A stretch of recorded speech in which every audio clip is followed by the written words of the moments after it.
উল্টো রথের দিন একঝাঁক খুঁটি পুজোর মাধ্যমে শারদোৎসবের সূচনা হয়ে গেল। শনিবার সন্ধে নিউ আলিপুরের ক্যানেল রোড সমাজসেবা সমিতির খুঁটি পুজো হলো। এবার এখানে প্রতিমা তৈরিতে শিল্পী নবপাল, আবহে নচিকেতা। শিল্পী নচিকেতা নিজে উপস্থিত ছিলেন। এসেছিলেন অভিনেত্রী ঋতুপর্ণা সেনগুপ্ত। দুটো জিনিসের পরিবর্তন দেখলাম হলো, একটা হলো পুজোয় মানুষের প্রচন্ড উৎসাহ উদ্দীপনা। দক্ষিণ কলকাতার কোলাহল গোষ্ঠীর দুর্গোৎসবের খুঁটি পুজোও হয়েছে শনিবার সন্ধে।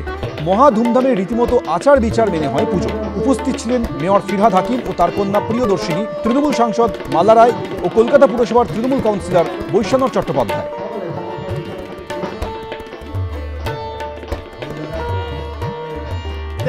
টালিগঞ্জের নবীন সংঘেও শনিবার ছিল খুঁটি পুজো। সকাল থেকে বসে পুজোর আসর, হয় যজ্ঞ। মণ্ডপ তৈরির প্রথম খুঁটিটি ফুলে মালায় সাজানো হয়। অতিথি হিসেবে ছিলেন সাংসদ কল্যাণ বন্দ্যোপাধ্যায়, তৃণমূল নেতা সব্যসাচী দত্ত। এবিপি আনন্দ।